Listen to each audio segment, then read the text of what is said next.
Que le damos los buenos días, la bienvenida. ¿Cómo estás, Carolina?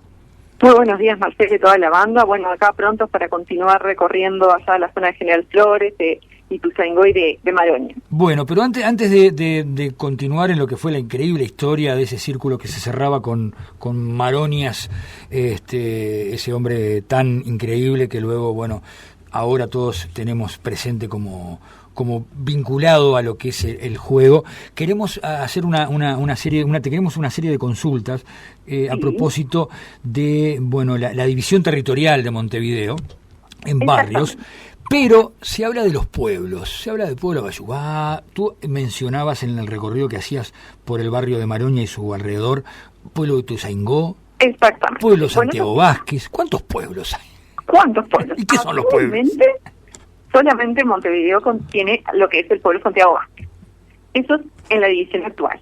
Pero cuando encontramos en la historia de los barrios, hay referencias a núcleos poblacionales, como por ejemplo Ituzaingó, o como puede ser también Pueblo Victoria, actualmente conocido como La Teja. Esos núcleos poblacionales se da el nombre de pueblos, y cuando nosotros pensamos en Pueblo Santiago Vázquez actualmente, pensamos en una localidad que no está unida totalmente a lo que es la ciudad. Bueno, así funcionaban en el siglo XIX esos denominados pueblos, como Victoria o Ituzaingó. No estaban dentro de lo que era la estructura total de la ciudad, quedaban aislados en pequeños núcleos. Por eso es que en algunos casos todavía, como pueblo Abayubá, mantiene esa denominación, pero hoy ya esos pueblos, podríamos decirles, son barrios totalmente, ya están adheridos a lo que es el núcleo de la gran ciudad. Por ahí venía la diferencia. Actualmente tenemos un pueblo, que es Santiago Vázquez, pero en nuestro proceso de urbanización de Montevideo hemos tenido varios pueblos que se han ido integrando a la ciudad y que en su denominación barrial todavía conservan esa palabra. Caso de pueblo Abayubá, pueblo Ituzaingó o pueblo Victoria, que tal vez es el que más perdió esa denominación de pueblo, y sí, la denominación de La Teja es lo que acapara la mayor parte de la zona. Fue avasallado ese pueblo Victoria por la popular barriada de La Teja. Pero ahí estamos en el oeste, nos estamos para el otro lado, porque estamos por Maroña. ¿Por dónde andamos ahora? A ver. Por Maroña. Bueno, vamos a ubicarnos en el eje de nuestro recorrido, es la avenida General Flores, y hoy vamos a mirar desde lo que es el ingreso principal del hipódromo nacional de Maroñas. Y si nosotros nos ubicamos específicamente en el ingreso, en la puerta principal por la avenida General Flores, hacia la derecha vamos a encontrar una zona denominada como, a lo que hacemos referencia, esto de pueblo Ituzaingó. Hoy Ituzaingó es un barrio que forma parte de esa amplia zona que denominamos en general Maroña, ¿sí? Lo que vamos a hacer es tratar de desglosar qué es Maroña actualmente. Actualmente lo que nosotros decimos Maroñas incluye la zona Maroñas propiamente del hipódromo, la zona también de lo que era pueblo Ituzaingó o el barrio Ituzaingó, y una parte posterior, un fraccionamiento ya del siglo XX, que es el que denominamos Flor de Maroña. Todo esto habitualmente decimos simplemente Maroña, ¿sí? Esa zona que comenzó a poblarse a partir del establecimiento de este circo Ituzaingó, que luego devino en el Hipódromo Nacional de Maroñas que hoy conocemos, tuvo un proceso que coincide con la modernización y con el ingreso de grandes capitales ingleses a nuestro país, y es como lo habíamos referido el jueves anterior, podríamos decir que el negocio turístico, el negocio hípico, surge en torno a familias inglesas, a esas carreras a la inglesa, como se les decía, que fueron los promotores de y de otro hipódromo más que existió en la zona de Punta Carretas, que se le decía el Hipódromo del Este. No es el único hipódromo que existió en Montevideo, Maroña, pero el otro tuvo corta vida. En la década de los años 1870, que es cuando nuestro país, bajo el gobierno de lo que es el militarismo, va a sufrir grandes transformaciones como es la modernización, se van a adoptar muchas costumbres inglesas, porque había mucho capital inglés que venía a invertir acá también. Una de esas costumbres va a ser el negocio hípico. Y cuando decimos negocio, tiene una parte económica, pero también tiene una parte cultural. porque a través de todo lo que es la hípica y el TUS va a ir llegando mucho de lo que es la cultura victoriana inglesa de ese momento, que se está expandiendo a lo ancho y largo del mundo, y nosotros no quedamos fuera de eso. Nuestro hipódromo de Maroñas y la zona inmediata, o sea, lo que hoy conocemos como barrio Ituzaingó, es donde va a establecerse. Ya desde 1873 estaba la idea de que así se transformara un barrio al servicio de quienes trabajaban en el hipódromo de Maroñas. Y es una cosa muy importante de precisar con esto cuando nos referimos a la zona. Lo que es la zona de Ituzaingó era la zona dedicada a el establecimiento de las familias que trabajaban por y para el negocio hípico. O sea, todos aquellos que cuidaban de los caballos, que participaban de alguna forma más o menos directa en lo que tenía que ver con la estructura y el trabajo mismo del hipódromo, se van a radicar en Ituzaingó. En la zona que conocemos como Maroñas va a ser una zona de casas con grandes predios donde se van a establecer algunas familias que hacia 1873, por un brote de fiebre amarilla que va a asolar Montevideo, van a buscar otro lugar donde vivir que no sea lo que es la zona centro o ciudad vieja, sino un lugar donde se pueda respirar. Otros barrios también surgieron debido a esta búsqueda de lugares más higiénicos para vivir. El ejemplo siempre es el Prado, pero no es el único. Había gente que no podía llegar a adquirir terrenos o casas quintas en el Prado y buscó otras opciones en otros entornos urbanos de Montevideo. Por ejemplo, el entorno del hipódromo de Maroñas, más allá de esta parte dedicada a los trabajadores, concitó también la atención. Por eso a veces cuando vemos en las crónicas, Maroñas es una cosa, e Ituzaingó, pueblo Ituzaingó, hoy barrio Ituzaingó, es otra. El pueblo Ituzaingó también tenemos que pensarlo en un público que trabajaba, que cuidaba, por ejemplo, los animales. El trabajo del hipódromo es 24 horas, no es solamente el momento de la carrera. Entonces, a estos inversionistas hípicos lo que les convenía más es tener su personal al alcance de la mano. También esto viene de la cabeza con lo que es la estructura de los ingleses y cómo van de alguna forma trasladando sus costumbres. Pensemos, es contemporáneo tanto el emplazamiento del hipódromo como de que los quienes están al servicio del hipódromo vivan en el entorno. Es una idea que nos lleva a pensar en lo que son las fábricas en la revolución industrial y que los obreros vivan cerca, porque es una forma de tenerlos al alcance. Y más si pensamos en un hipódromo, como les decía, el trabajo es 24 horas. Al animal hay que darle de comer, de tomar agua, hay que cuidarlo, y no solamente los minutos de la carrera. Entonces, en torno a eso, se necesitaba restablecer todo este personal ahí mismo. El tema del establecimiento es, si bien se hace una demarcación, no se prioriza, como sí sucedió en otros casos con los ingleses, condiciones de vida dignas desde el primer momento. Por lo cual, esta zona de Ituzaingó recién en el siglo XX va a contar con mejores condiciones de vida. Cuando estamos hablando de mejores condiciones, estamos hablando de agua, saneamiento, con una demarcación más clara. Si bien tenía demarcaciones el barrio, pero el fuerte empuje lo va a tener en el siglo XX.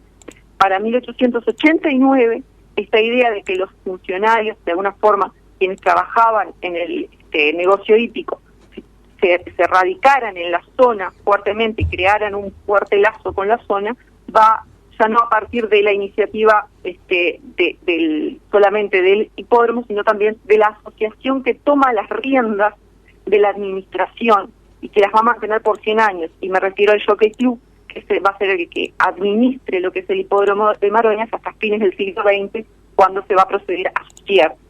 Por eso, en el jueves anterior mencionamos, si nosotros miramos las calles del barrio Ituzaingó, hay muchos de los nombres que tienen que ver con esta primera etapa del Jockey Club. Por ejemplo, Victorica, por ejemplo, Yao, que es una de las calles que pasa por detrás del hipódromo, también José Pedro Ramírez, por ejemplo, que fue uno de los impulsores de ese momento. Y este pueblo, Ituzaingó, se va a ir conformando fuertemente también, al igual que la zona de Maroñas, porque la existencia del hipódromo va a ser muy importante porque va a comunicar, van a existir vías de comunicación por medio del tranvía a caballos y posteriormente de su mecanización con lo que es el centro de la ciudad. Entonces, si bien era un núcleo poblacional aislado del centro, por el hecho por la necesidad de el funcionamiento del hipódromo, de las carreras y de todo lo que eso llevaba, se van a diseñar diferentes líneas que, por ejemplo, una va a acompañar todo desde Ciudad Vieja, todo lo que es el trazado del ferrocarril de la Unión, que posteriormente va a ser Unión y Maroña. Entonces, de alguna forma se va a extender el transporte, y cuando se extiende el transporte también se va extendiendo todo lo que es la posibilidad de que la gente vaya poblando esos lugares. Tanto es así que esa zona va a ir creciendo, que para 1926 el refundador de Montevideo, como algunos historiadores lo llaman, Francisco Piria, va a comprar una zona detrás del hipódromo y detrás de esta zona de Ituzaingó, que se va a llamar Jardines del Hipódromo, que él le va a poner así, y lo va a lotear. En ese momento se preveía que esa zona creciera muchísimo más y que, así como la parte de Maroñas e Ituzaingó tenían una vía rápida de conexión por la calle General Flores hacia el centro, que Jardines del Hipódromo también lo tuviera.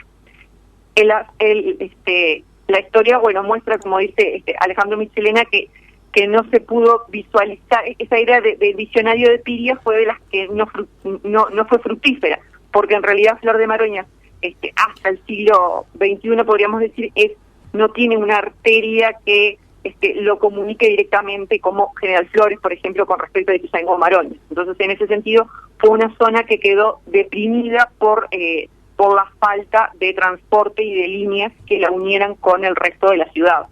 Pero en 1926 eso Francisco Piria no lo pudo prever y él murió unos años después.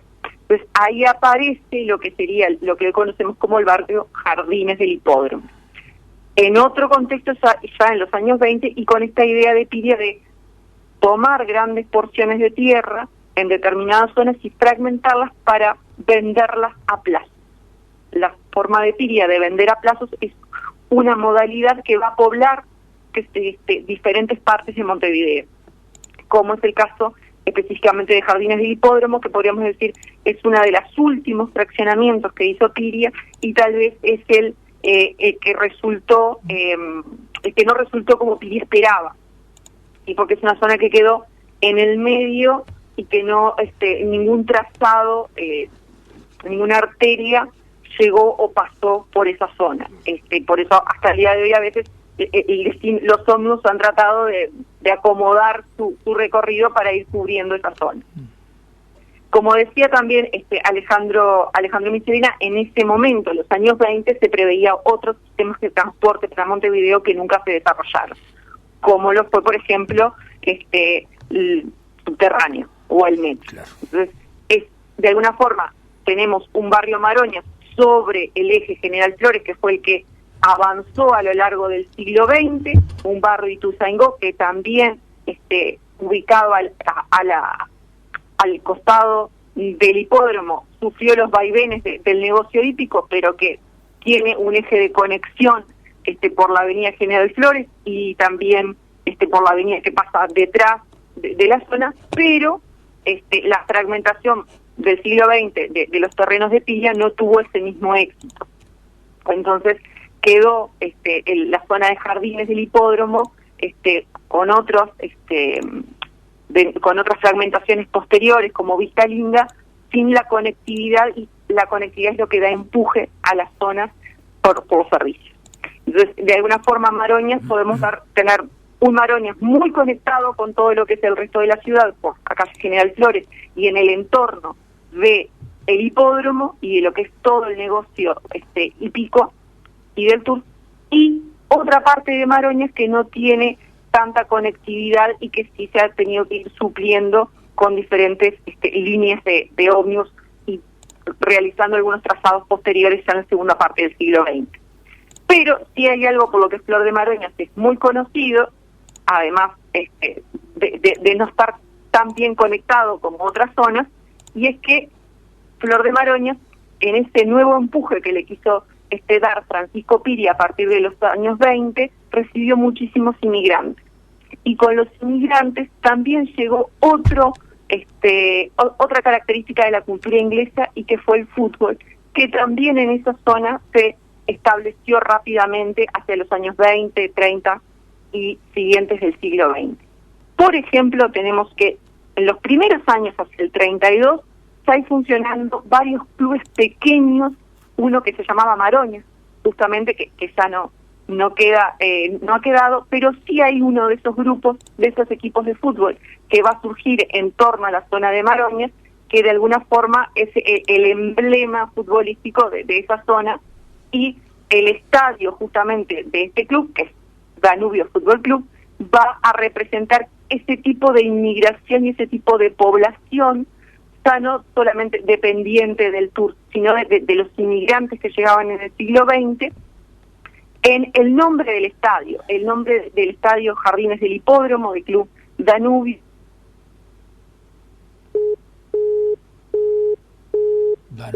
Se nos cortó la comunicación con Carolina Lazo. Hagamos una cosa, capaz que la retomamos, simplemente para retomarla y para concluir con la canción. ¿Se anima a hacer un rediscado? Simplemente para rediscarla, porque así concluimos, Ramón, ¿te parece, con la participación? Ya estamos prácticamente en el cierre, estamos pasados del cierre, y aparte queríamos cerrar particularmente con una canción. Quedó parte de la historia, seguramente va a quedar por fuera. Capaz que la siguiente semana podemos retomarla de manera tal de poder concluir también con otras aristas el entorno del barrio de Maroñas, a los efectos también de poder pintar un pantallazo de, algunas otras aristas que hacen precisamente la riqueza de este barrio. Simplemente para concluir, porque estamos en los minutos finales, y queríamos también concluir con una canción también para ilustrar lo que es la historia de este barrio. Volvemos contigo, que se cortó la comunicación, Carolina. Perfecto. Bueno, como les estaba diciendo, Maroñas lo relacionamos con el hipódromo, pero para ir terminando queríamos dar la vuelta al barrio justamente, e ir hacia otra de las herencias inglesas que nos ha dejado, que nos dejó el siglo XIX, y es que justamente en la zona de Jardines del Hipódromo podemos apreciar otro deporte, que es el fútbol, en el Club Danubio Fútbol Club, que se establece allá por el año 1932, en un grupo de jovencitos que, con el apoyo de su familia, van a diseñar sus camisetas y van a competir. Previo al origen de Danubio Fútbol Club existieron otros barrios, otros cuadros de fútbol en el entorno, como Maroñas, por ejemplo, era uno de ellos. Te mando un beso grande, Carolina, y gracias por la participación. Y el próximo jueves te esperamos por aquí o por teléfono para continuar, recorriendo nuestra Montevideo con tus historias. Ya nos vamos más al este.